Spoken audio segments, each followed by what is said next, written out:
What's up, YouTube? It's your boy Nasha. Welcome back to the channel. and we have another rare best of both worlds video.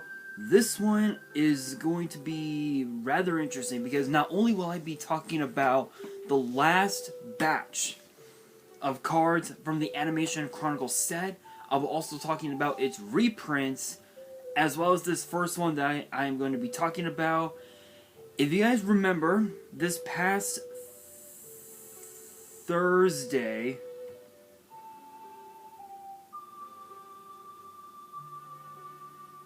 what in the hell is going on here?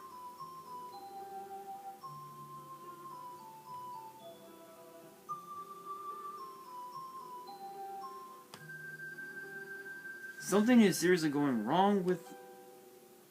Thank you. Okay, for some reason my laptop was acting weird. This website was acting weird. But we have confirmation. If you guys remember this past Thursday, I talked about about a potential release of Sasha Banks. Well, it looks as if it has officially been confirmed. There are no words to describe it.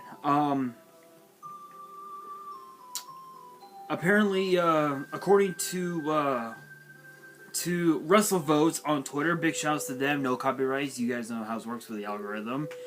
They sent out a tweet yesterday, literally an hour before SmackDown went live. They sent out a tweet saying, the word backstage from SmackDown tonight is that the report from Raji Giri, big shoutouts, no copyrights as always, is indeed accurate according to multiple sources. Sasha Banks has been released from her WWE contract.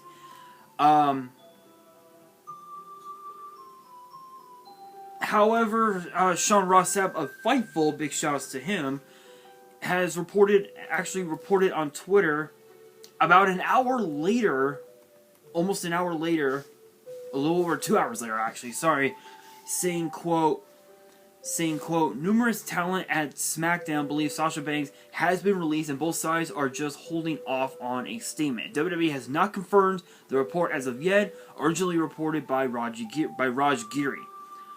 I'll keep working on more details or a more solid confirmation. Yeah.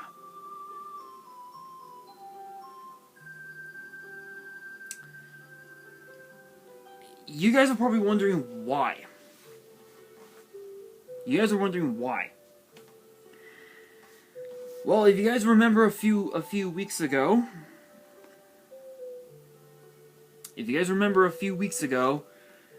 there was supposed to have been a six-pack challenge matchup, which would have been between Becky Lynch, Asuka, Doudrop, Nikki ASH, and the then Women's Tag Team Champions Naomi and Sasha Banks.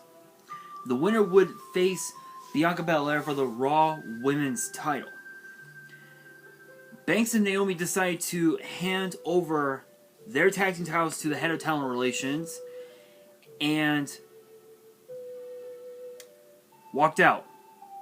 They literally walked out. And because of this, they have been suspended indefinitely until further notice. And, well, we don't know if Naomi's future is the same.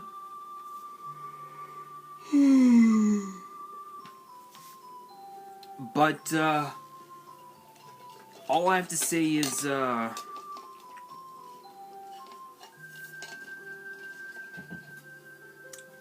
she's got nobody to blame but herself. Because here's the thing, don't get me wrong. Okay, don't get me wrong, I am on the side of Sasha Banks, just like all of you guys. Just like all of you guys, I am indeed on the side of Sasha Banks. But you guys have to understand the fact that they handed the titles over to the head of talent relations is a testament to what that says about Sasha. Because if you guys remember, when she was a part of the Raw brand, whenever she became Raw Women's Champion, she only held the title for like maybe a month, 3 weeks up to a month. And, and when she became SmackDown Women's Champion, she held it from Hell in a Cell up until WrestleMania, which I think that was the case. Let me take a look. Let me go back on my book here. Actually, I need that bookmark. Let's have a look.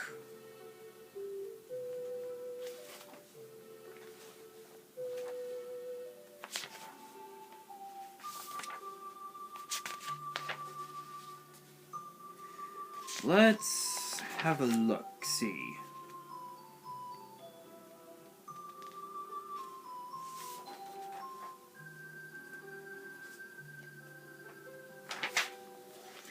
Hell in a Cell, Sasha Banks wins the SmackDown Women's title. Defeats Asuka, shockingly enough, at Survivor Series. TLC retains against Carmella. Royal Rumble retains against Carmella again. Elimination Chamber, she did not defend her title, and there was supposed to have been a match for the Raw Women's title between Asuka and Lacey Evans, but Lacey Evans was pregnant at that point, and yeah, things really didn't work out so well, unfortunately.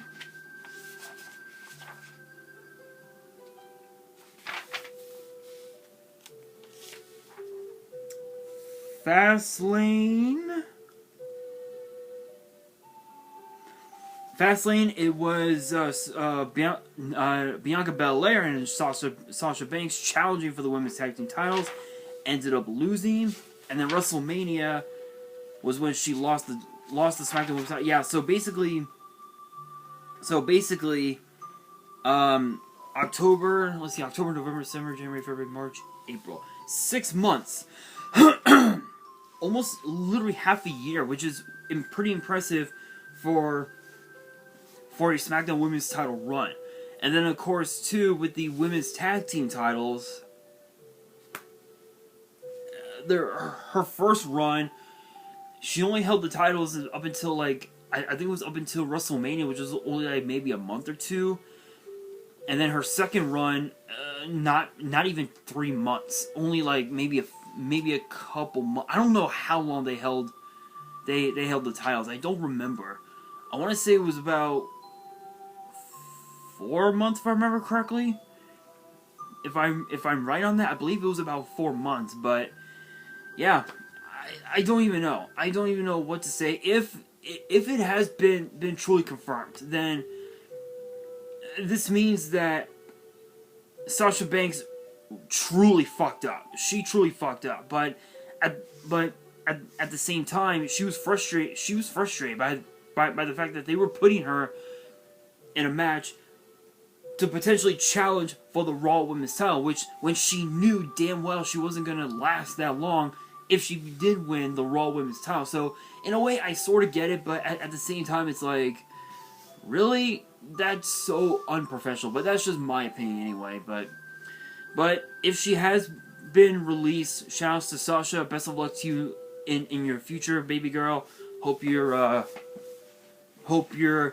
future looks pretty bright outside of WWE. But with that being said, it's now time to look into none other than the final batch of cards from the Animation Chronicle set, including some cards which include cards that I never thought we would ever see after all this time.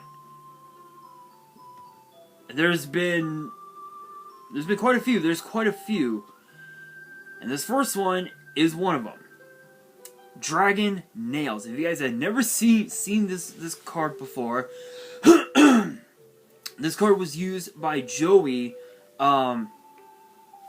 in I think what was it, during the I think during his and Yugi's battle with the Paradox Brothers and their time in the virtual world in Season 1 of the DM anime. So if you guys do not remember those episodes, I recommend you watch them.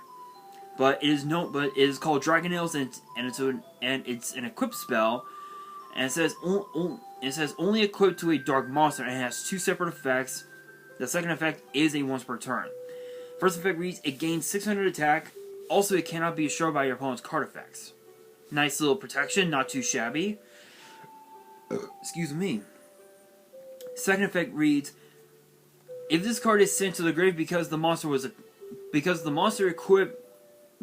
equipped to was destroyed by battle and sent to the grave, you can special summon that monster to your field, and if you do, equip this card to it, but banish it when this card leaves the field. So you would literally need, you would literally have to use that monster as Xyz material, so you can basically keep Dragon Nails in your graveyard. But I mean 600 attack, it's not too bad, but it is what it is. I'm not gonna justify how good or or how bad the card is. But next up we have Thunderball. This was actually Yugi's monster from what was it, the Dungeon Dice Monsters arc, which was like the last 4 or 5 episodes of season 1. It's a 3-star Dark Fiend with 450 attack, 400 defense, and all 3 effects as a once per turn. First effect reads, at the end of the damage step, you can special summon this card from your hand. So with this effect, it's basically a Cyber Dragon, which is pretty nice. Once you enter the damage, once you leave the damage step, which again it's not too bad, but still it's a nice little Cyber Dragon effect, which is pretty cool. Second effect reads, you can send 1 trap from your hand or from among face-down cards you control to the grave. Destroy all other monsters in this card's column. Ew. Yeah, that's excuse me. That's actually not too bad. It's kind of like a mini it's like a mini Regeki sort of, which is not too bad. Third effect reads, if this card in the monster zone is destroyed by battle or card effect sent to the grave, you can target a card in your grave, roll a 6-sided die, and if the result is a 6, add that card to your hand. Ew. Basically, it's pretty bad. It's pretty bad because you're guaranteed not to get a 6. Literally. And if you do roll a 6, then you're just the greatest duelist of all time. You're just the GOAT. Okay? I'm just being real on that. Next up, we have Battle of Sleeping Spirits. This is actually a Neos card, which is a quick play spell, and the effect is a once per turn, which reads, each player can special summon one of their monsters that were destroyed by battle during this turn from their own graveyard in attack position. If you special summon Neos with this effect during this turn, when it battles an opponent's monster, its attack is doubled during the damage step only. Ew. So it's a Monster Reborn. It's a Monster Reborn Kalute, basically, where you can resummon Neos, and it gains extra attack, which again it has, and which that effect right there is basically Kalute the Moonshot, which is not too bad. Could be useful, or it might not. You never know. You never know. Next up, we have Morphtronic Impact Return, which is a normal trap, and both of its effects are a hard once per turn. The first effect reads, target up to two spell traps your opponent controls, shuffle 1 Morphtronic monster from your hand into the deck, and if you do, shuffle that card or cards into the deck. So, basically,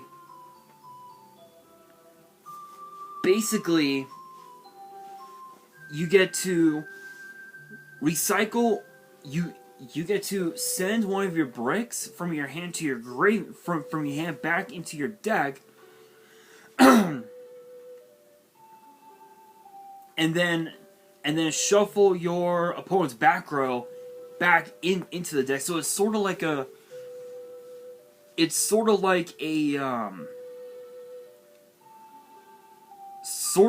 Phoenix Wing Windblast, but for Morphtronics, which is not too bad, just with that effect anyway. The second effect reads, you can banish this card from your grave and target 1 Morphtronic monster in your grave, or among your banished cards, special summon it in defense. So it's sort of like a monster, with this effect, it's sort of like a Monster Reborn, Different Dimension Reincarnation, where you're able to summon it from either your grave or from your banished pile. This would give you access to summon, Power Soul Dragon. It could give you access to summon pretty much any card, any synchro that you have in your extra deck at your disposal, which could be Power Tool Dragon. It can even also be Lifestream Dragon if you already have Power Tool on board, which is not too bad. But you can also summon that new Power Tool monster, that new Power Tool Dragon synchro that I talked about. What was it, about a few weeks ago or something like that? But still, that's actually not too bad. But that's pretty much it for the new cards. Now for the reprints. And if you guys remember, I talked about the Blue Eyes White Dragon having an errata flavor text. The original flavor text read, this powerful engine, this legendary dragon is a powerful engine of destruction, virtually invincible. Very few people have faced this awesome creature and lived to tell the tale. That was the original of the original flavor text. Now they rebranded it. They rebranded it, saying, quote, "Super rare card, the highest attack and defense card, too difficult to get."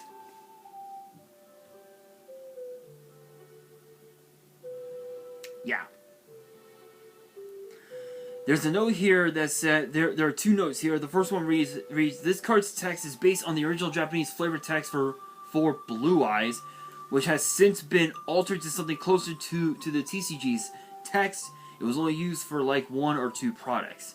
The second note says, "This version of Blue Eyes White Dragon is tournament legal in OCG events according to the page and is prismatic secret rare." So I believe this will probably be the big like Starlight reprint. But let's not forget, we might also get another one, which could be Rainbow Dragon. Given the fact that we're getting the Advanced Crystal Beast in the set, it's a possibility, but we don't really know, honestly. But who knows? But the other reprints, we have Ultimate Conductor Tyranna, which is a very crazy negate on board. Link Apple, and Neospatian Aqua Dolphin. So honestly, this Animation Chronicle set, I'm honestly loving it. I think it's gonna be a great set. We're finally getting to see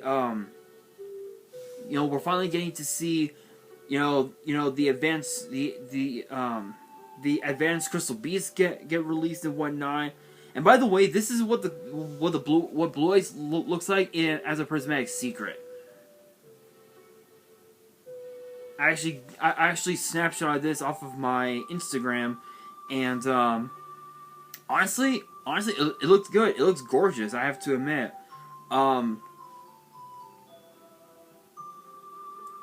But I must admit, though, it's rather unique. It's rather interesting because when you think about it, with these types of sets, usually it can oftentimes be a double-edged sword. It can either be a good set, or it could be like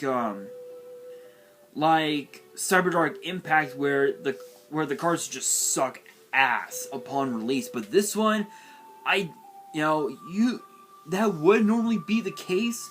This one, I don't think will be the case. I think this is going to be a really, really insane set, because I mean, come on, we're finally getting the Advanced Crystal Beast. We're finally getting new support, or rather, somewhat new support for Neos, for Morphtronics, and yet we are still waiting for Valen's armor cards to get released. Will they get released? Probably next year. Probably not. But that brings me to the question of the day. What are your guys' thoughts on Sasha Banks getting released, and if she did get released, where do you want to see her go? Let me know in the comments below. And that will do it for today's video. Hopefully you guys enjoyed. If you did, make sure you guys smash that thumbs up button. If you guys are new to the channel and you guys want to see more Best of Both Worlds videos in the future, which do not happen often, but it's a rare occurrence, make sure you guys subscribe to the channel and hit that notification bell so you guys do not miss out on any new content that comes your way. And make sure you guys follow me on Twitter and on Instagram. All the links will be in the description below. And if you guys have any fan mail that you guys want to send me, and you guys want me to open it up on the channel, all the info will be in the description as well. And on that, this is your boy Nash, signing out.